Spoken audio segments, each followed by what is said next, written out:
My friends, students, and distinguished guests, we've arrived at the end of the 2025-26 school year. It's hard to believe that this is the final Shabbat.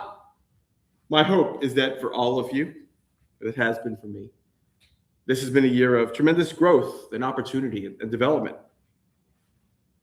Those of you who know me or have spent any time around me at all in the 3 years now that I've been here know how large a role sports plays in my life.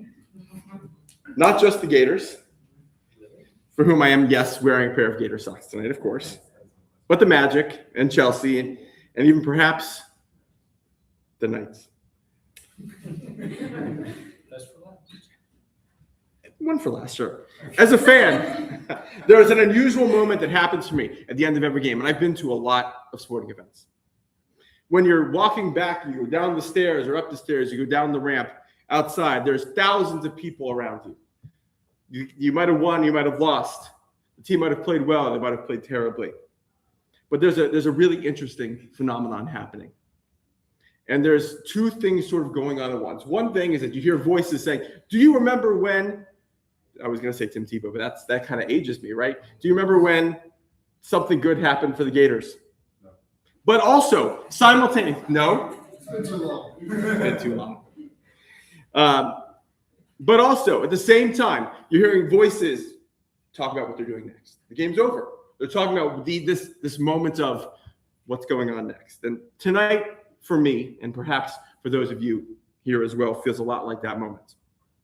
I know that there are those of you in this room who will be leaving us in a few short weeks. You're still here.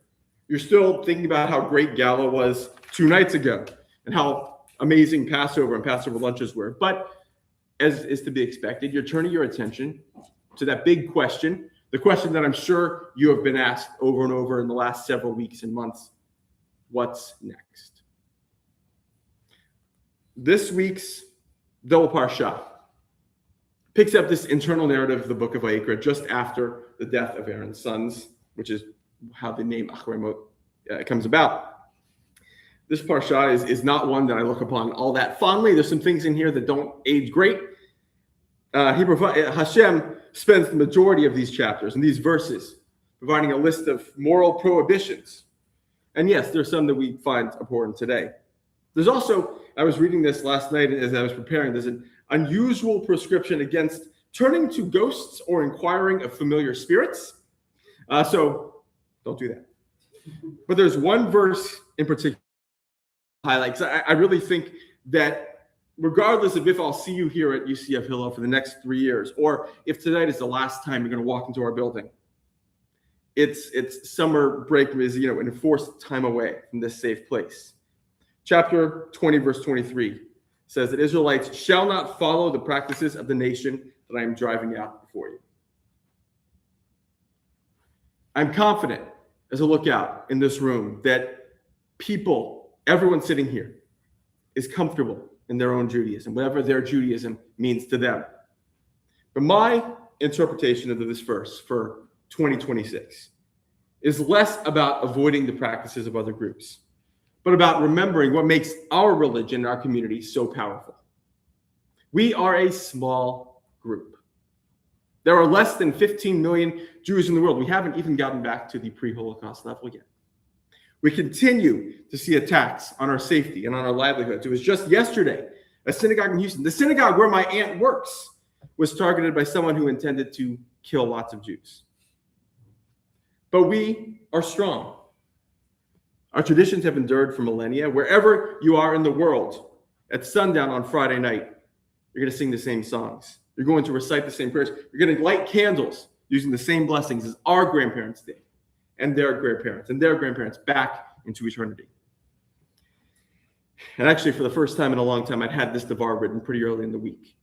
And I am blessed to be able to teach so many brilliant students on a weekly basis. But after today's class, Kol Yisrael class, I went home and I rewrote the ending of this, because I don't think it's really about whether we are confident in our Judaism. I think it's about understanding that our Judaism takes choices. Being Jewish in the United States is not hard per se. It's not as compared to many places in the world. The rest of the population, by and large, has a general understanding of some of the holidays. Elements of our culture are in the public sphere, but we're not in a place where we don't have to make choices. One of my students earlier talked about how she had to choose between observing one of the holidays earlier this year or taking a chemistry test. Or, as another example, we do have pretty easy access to kosher food here at UCF Hillel, but you got to drive 30 minutes each way to get it. Or in a sort of example that speaks close to my heart, my son plays soccer on Friday nights. There's choices between Shabbat and playing soccer. And I hope that every single one of us in this room, whether tonight is your first time here or your last time stepping foot in this building, whether you're the grandson of a rabbi or you're starting to learn the Shabbat blessings, whether you consider yourself Shomer Shabbos or your greatest connection to Judaism is Seinfeld reruns, I hope that you continue to make the choices to be and to do Jewish. I hope that we at UCF Hillel continue to be part of your path. And I want you to know that we are always here for you in the future. Shabbat Shalom.